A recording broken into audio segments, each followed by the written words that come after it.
السلام علیکم رحمۃ اللہ۔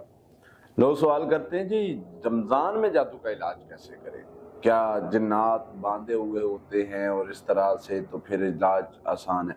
دیکھیں جی، جیسے باقی دنوں میں علاج ہے ویسے ہی رمضان میں علاج ہے، لیکن کچھ چیزوں میں انسان کو بینیفٹ ہوتا ہے۔ جو چیزیں یعنی آپ کے سامنے میں رکھتا ہوں، سب سے پہلے تو یہ ہے کہ روحانی قوت کے لحاظ سے انسان بڑا ان دنوں میں یعنی اس کی روحانی قوت بڑی بڑی ہوتی ہے، وہ روحانی طور پہ بڑا مضبوط ہوا ہوتا ہے۔ روزے کی ایک اپنی قوت ہے، نماز کی ایک اپنی قوت ہے، وضو کی ایک اپنی قوت ہے، تو روحانی طور پر انسان اتنا وہ پلس ہوا ہوتا ہے، اتنا مضبوط ہوا ہوتا ہے کہ وہ جو نیگیٹو ویوز ہیں، نیگیٹو طاقتیں، ان کو ویسے شر کو اللہ کے فضل سے وہ ختم کر دیتا ہے۔ پھر اس کے ساتھ ساتھ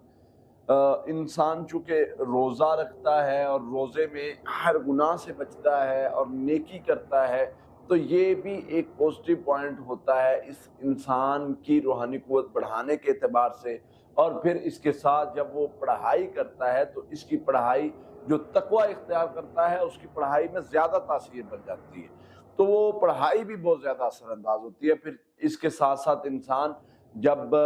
سحر و افطار کرتا ہے، اس وقت جب بندہ دعا کرتا ہے، تو یہ ایسے اوقات ہیں کہ ان میں جب بندہ ہر قسم کے شر سے بچنے کی دعا کرتا ہے تو میرا اللہ وہ دعا کو بھی قبول فرماتے ہیں اور شر سے نکال لیتے ہیں۔ اور پھر اس کے ساتھ ساتھ جب تراویح میں قرآن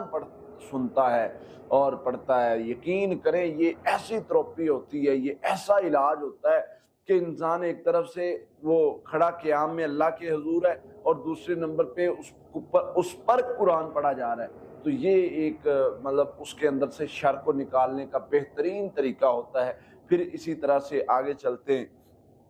جب انسان خود قرآن پاک کی تلاوت کرتا ہے تو جادو تو تلاوت سے ایسے ٹوٹتا ہے جیسے